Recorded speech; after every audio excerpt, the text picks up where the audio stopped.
se prendeu ou foram afastados milhares de juízes e promotores, como na Hungria, sobre o falso lema de que, eles precisam se autoconter, porque eles estão barrando o ataque à democracia. Estão barrando tudo que eu quero fazer. Isso é coisa de autocrata, isso é coisa de ditador. Esse método não funcionou, não vai funcionar, e aqueles que tentarem no Brasil serão responsabilizados. De 2 em 2 anos, ou nós elegemos os nossos representantes gerais, ou os locais, tanto do Legislativo quanto do Executivo, e é o único país do mundo que, com 158 milhões de eleitores, em pouquíssimas horas dá o resultado das eleições. Nós não deixamos, enquanto sociedade, e aqueles que viveram sob a ditadura sabem isso, nós não podemos deixar que retirem das brasileiras, dos brasileiros, esse orgulho. Nós temos eleições de 2 em 2 anos. Quem ganhar, assume. Quem perder, tenta daqui 2 anos ou 4 anos. Isso é democracia. Isso é liberdade com responsabilidade. Nós temos, então, imprensa livre, nós mantivemos eleições livres e periódicas, apesar de todos os ataques, nós mantivemos um poder judiciário independente no Brasil. Só um poder judiciário independente é respeitado. O respeito se dá pela independência. Um judiciário vassalo, covarde, um judiciário que quer fazer acordos para que o país momentaneamente deixe de estar conturbado, não é um judiciário independente. E o judiciário no Brasil é um judiciário independente. O judiciário que não é independente não tem o direito de ser chamado judiciário. Eu posso garantir aos senhores e às senhoras que no Brasil o judiciário é independente e é corajoso. Os ataques podem continuar a ser realizados, de dentro ou de fora. Não basta instituições justas e princípio da legalidade fortalecido. O Estado de Direito fortalecido demanda uma autocontenção do Poder Judiciário. Tenho legitimidade para dizer isso, pois integro a mais alta corte do nosso país. O Estado de Direito não significa a prevalência da vontade ou das pré-compreensões dos intérpretes da lei. Eu tenho meus valores, eu tenho minhas pré-compreensões, mas eu devo servir a lei e a Constituição.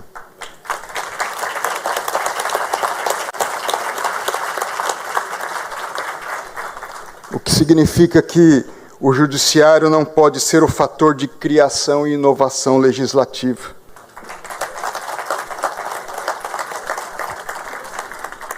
O Estado de Direito impõe a autocontenção, o que se contrapõe ao ativismo judicial.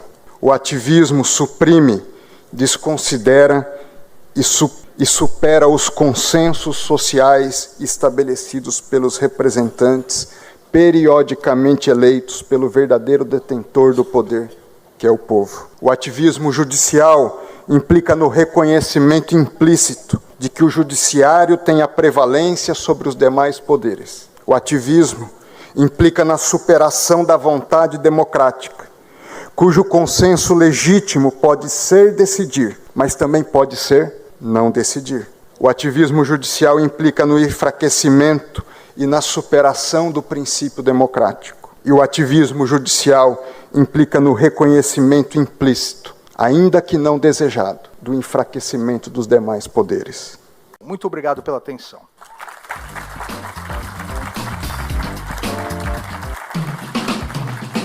Claro. Obrigado, ministro Alexandre de Moraes. Que Deus nos abençoe.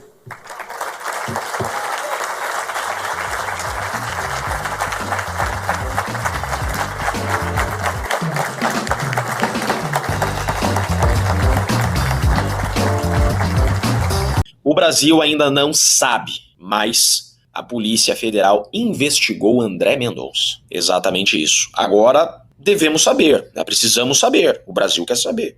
A Polícia Federal investigou André Mendonça por conta ou alguém mandou investigar o ministro André Mendonça? Isso é grave. Você tem um ministro da Suprema Corte sendo investigado. Só para melhor recapitular para as pessoas o que está acontecendo. Quando eu ingresso na defesa do Felipe Martins, eu começo a me inteirar do caso, eu percebo que havia vários recursos da defesa do Felipe Martins sem análise. Então, a audiência do Felipe Martins se aproximando e com um monte de recursos pendentes, atacando pontos importantes de nulidade, pontos caros à defesa. O que eu faço?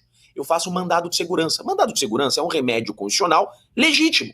Lembrando que o mandado de segurança e o habeas corpus são semelhantes. São remédios constitucionais a atacar nulidades, a garantir direito líquido e certo. O que acontece? Por que eu falo isso? Porque o STF anulou as condenações do Lula com base em um habeas corpus, estratégia legítima da defesa. Eu uso praticamente o mesmo raciocínio. Faço o mandado de segurança e peço a suspensão da audiência, a suspensão do processo e a anulação do processo. Mas o que acontece? Era feriado.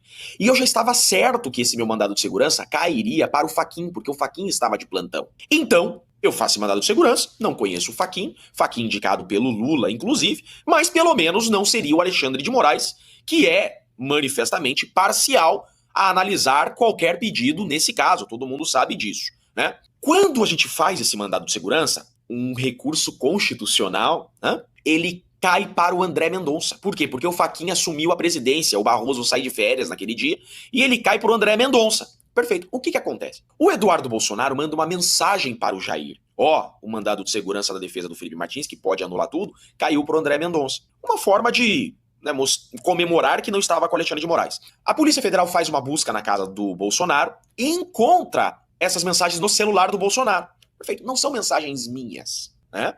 Mas ontem, no relatório, anteontem, né, foi na semana, no relatório final da Polícia Federal, a Polícia Federal cita a mim. A Polícia Federal diz no relatório final que eu fiz um mandado de segurança a tumultuar o processo e subverter a ordem do julgamento numa tentativa de tirar, quase me chamando de golpista, quase dizendo numa tentativa golpista de tirar a relatoria do Alexandre de Moraes. Pera lá, quando você contrata um advogado, você quer um advogado bom ou você quer um advogado ruim? Por que o Lula contratou o Zanin? Porque é um advogado bom, utilizou dos recursos, estratégia, mexeu o tabuleiro. Você quer contratar um advogado que seja um advogado bom, competente. Agora a Polícia Federal, quando tem acesso a essa mensagem, o que consta do relatório da Polícia Federal? Que investigaram para ver se o André Mendonça estava tendo relação comigo e com a família Bolsonaro a favorecer essa fraude processual, que na cabeça deles é ilegal. A favorecer esse tumulto, a quase participar da trama golpista. Gente, isso muda o rumo da justiça brasileira. Por quê? Esse processo escalou de um jeito, essa ditadura escalou de um jeito, que um ministro foi investigado para saberem se esse ministro iria favorecer a defesa, iria participar de alguma trama a prejudicar o processo. Veja, eu não cheguei a falar com o André Mendonça, mas se eu quisesse falar com ele, eu poderia. Eu não conheço o André Mendonça, nunca peguei na mão dele, tá? Acho que ele não sabe que eu existo. Se eu pedisse agenda com ele, ele seria obrigado a me receber. O Estatuto da Advocacia obriga, é direito do advogado ser recebido pelo juiz da causa. Mas ainda assim eu não o fiz. Então, a bomba que eu tinha a jogar é: a Polícia Federal investigou o ministro André Mendonça a apurar se o ministro André Mendonça está participando da trama golpista a tentar subverter a ordem do julgamento. Vejam aonde está chegando essa ditadura. Querem mandar recadinho para que eu recue? Estão muito enganados. Eu vou usar aqui a frase do próprio Alexandre de Moraes: não vou recuar 1 milímetro. Né? Foi o próprio Alexandre de Moraes que disse isso. Eu digo a mesma coisa. E mandaram um recadinho para o André Mendonça: se você conceder esse mandado de segurança do Tiquini, nós vamos dizer que você está participando da trama golpista. É uma ameaça ao André Mendonça. André Mendonça foi coagido, está sendo coagido no relatório final da Polícia Federal. Citaram o André Mendonça no relatório final como se ele conceder o meu mandado de segurança, ele estará participando de uma articulação defensiva a tumultuar o processo e subverter o processo, praticamente ameaçando acusar André Mendonça de golpista, um ministro da Suprema Corte. Isso nunca aconteceu no Brasil. Você já tem no Brasil juiz sendo investigado, lembra? Um juiz que concedeu a liberdade lá em primeiro grau foi chamado na PF para ser ouvido. Agora a PF dizendo que investigou o André Mendonça. Advogado sendo chamado de golpista porque manejou um recurso dentro de um processo. Veja, não é uma entrevista que eu dei. Eles não estão fazendo referência a qualquer entrevista que eu dei. Eles estão fazendo referência a um recurso que eu protocolei na defesa de um cliente, exigindo respeito às garantias dentro de um processo. Estão criminalizando a advocacia e um ministro do STF, que por sorteio, com ele caiu esse mandado de segurança. A ascensão das plataformas digitais e muitos abusos e articulações antidemocráticas levaram a uma ou outra situação de fronteira delicada. O discurso de ódio viola a dignidade da pessoa humana. A mentira deliberada prejudica, evidentemente, a busca pela verdade possível e prejudica a participação esclarecida dentro do processo democrático.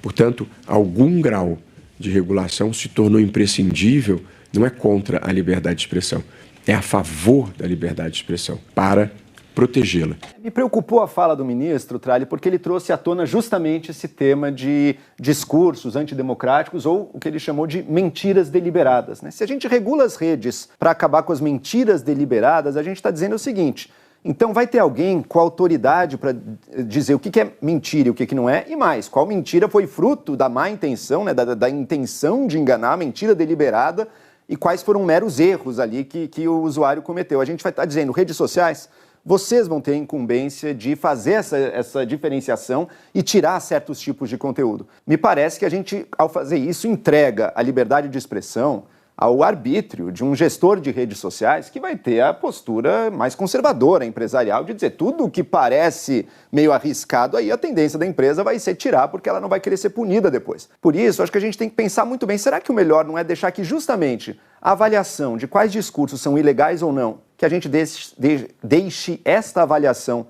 nas mãos da justiça, que é quem realmente tem essa incumbência, e quando tiver uma decisão judicial dizendo, olha, esse tipo de conteúdo aqui, a pessoa cometeu crime ao postar isso aqui. Então ela vai ter que pagar uma indenização, vai ser punida dessa maneira. Aí sim a rede social vai tirar aquele conteúdo, mas que isso fique realmente a cargo da justiça. Querer, por meio de uma regulamentação, terceirizar isso para as empresas de rede social, especialmente quando o tema é discussão política e fake news ou não, é um risco que a gente vai correr para a nossa liberdade de expressão.